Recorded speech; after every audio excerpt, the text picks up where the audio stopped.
उनकी शक्ति जो ओपातोव्स्की वी के सबसे शक्तिशाली प्रेरक वक्ताओं में से एक थे, लेकिन बी आर साइलेंट अभियान के संस्थापक के रूप में यह उनकी विरासत है जो बदलाव के लिए प्रेरित करती रहती है।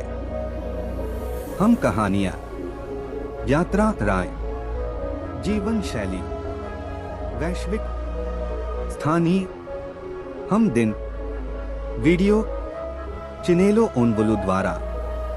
अपने छोटे से जीवन में जो ओपातोव्स्की एक चुटकुलेबाज, स्लैम कवि और वक्ता थे, जिन्होंने अपनी आवाज का इस्तेमाल उन सभी लोगों में बदलाव को प्रेरित करने के लिए किया जो उन्हें जानते थे, लेकिन यह उनका असंभव मौन व्रत था जो उनकी सबसे स्थायी विरासत बन गया।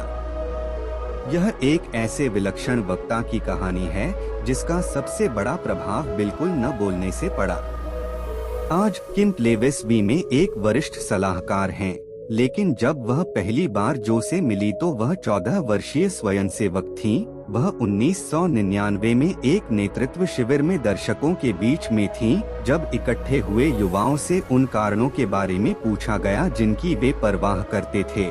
जब तक जो उठ खड़ा नहीं हुआ, तब तक इस प्रश्न का उत्तर एक लंबी अजीब सी खामोशी के साथ दिया गया। पूरी गंभीरता के साथ उन्होंने उन सार्वजनिक स्नानघरों के प्रति अपनी निराशा का वर्णन किया जिनमें केवल एक प्लाई टॉयलेट पेपर होता था। उन्होंने कहा, यदि 2 प्लाई टिश्यू का उपयोग किया जाता है तो पैसे की बचत होगी, क्योंकि तब सभी को कम टॉयलेट पेपर का उपयोग करने की आवश्यकता होगी। हर कोई जोर जोर से हंसने लगा और उसके बाद विचार और मुद्दे खुलकर सामने आने लगे। किम याद करते हैं, वह क्लास के जोकर और बहुत गहराई से परवाह करने, सोचने और महसूस करने वाले व्यक्ति के बीच की रेखा पर चलता था। संवाद करने के लिए पैदा हुआ। स्कारबोरो ओंटारियो में पले-बढ़े जो का बचपन हिंसा और दुर्व्यवहार से बीता। वे और उनके 2 छोटे भाई चिल्ड्रेन एंड यूथ सर्विसेज से इतने नियमित रूप से मिलने आते थे कि वे अधिकारियों को नाम से जानते थे। वे एरिन बार्टन, वी के मुख्य विकास अधिकारी और जो के सबसे करीबी दोस्तों में से एक को याद करते हैं। एरिन याद करती हैं, नाटक के बिना कोई दिन नहीं होगा। उसने इसे नहीं बनाया, लेकिन वह हमेशा इसके चौराहे पर खड़ा दिखता था। जब वह 15 वर्ष का था तो जो ने अपने स्थानीय वी क्लब, जिसे तब फ्री द चिल्ड्रन चैप्टर कहा जाता था, के लिए स्वयं सेवा करके घर की अराजकता से मुक्ति पाई। वह बातूनी और उत्साही था और जिन लोगों से वह मिलता था उनसे जुड़ने की अपनी क्षमता के लिए जल्दी ही जाना जाने लगा। हाई स्कूल के अपने वरिष्ठ वर्ष तक वह अध्याय का नेतृत्व कर रहा था। 2001 में जब उन्होंने स्नातक की उपाधि प्राप्त की तो वे पूर्णकालिक रूप से वी में काम करने लगे। एक सुविधाकर्ता के रूप में जो ने नेतृत्व शिविरों में काम किया और इक्वाडोर, थाईलैंड और भारत की स्वयंसेवी यात्राओं का नेतृत्व किया। 2003 में उन्होंने संगठन के लिए एक प्रेरक वक्ता के रूप में पूरे उत्तरी अमेरिका का दौरा शुरू किया, जो इसमें असाधारण रूप से अच्छा था। एक साल में उन्होंने 1 लाख बच्चों से बात की। 2004 में टोरंटो स्टार के साथ एक साक्षात्कार में वी के सहसंस्थापक मार्क किलबर्गर ने जो को अद्भुत बताया। मार्क ने जो के प्रभाव के बारे में कहा, बच्चे वास्तव में उससे जुड़े हुए हैं। वह वास्तव में जुड़ सका क्योंकि वह उनकी भाषा बोलता था और वे उसकी उपस्थिति, उसके प्यार और उसके जुनून से प्रभावित हुए थे। प्रत्येक भाषण के बाद जो को ऐसे युवाओं के फोन आते थे जो भी यात्रा पर जाना चाहते थे लेकिन लागत वहन नहीं कर सकते थे।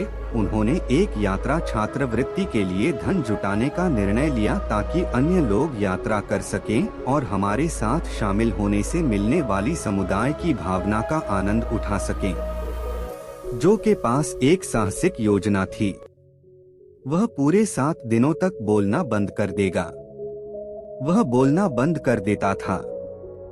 यही वह चीज थी जिसने उसे ऊर्जा दी और उसके आसपास के लोगों में जोश जगाने में मदद की। 168 घंटों तक उन्होंने कोई बहस नहीं की, मजाक नहीं किया, प्रोत्साहन या सांत्वना के शब्द नहीं बोले और हर दिन जब वह चुप रहे उन्होंने लोगों से जोखिम वाले किशोरों के लिए छात्रवृत्ति कोष में दान करने के लिए कहा।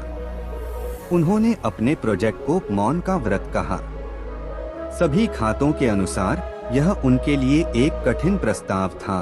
जो को अपनी ही आवाज बहुत पसंद थी, वह अपने मन की बात कहने से नहीं डरते थे और कभी भी अच्छी बहस से दूर नहीं हटते थे। जो ने परियोजना के शुरुआती पत्रों में से एक में लिखा, यह पता चलने पर कि मैं पूरे एक सप्ताह के लिए मौन रहने जा रहा हूँ, ज्यादातर लोग जोर से हंस पड़े, लेकिन वह गंभीर था। पूरे एक सप्ताह तक वह लेमिनेटेड बिजनेस कार्ड अपने साथ रखते रहे और अपने सामने आने वाले हर व्यक्ति को अपने मौन व्रत के बारे में समझाते रहे और उनसे निधि के लिए प्रतिज्ञा करने को कहा। सप्ताह के अंत तक उन्होंने $5000 जुटा लिए थे।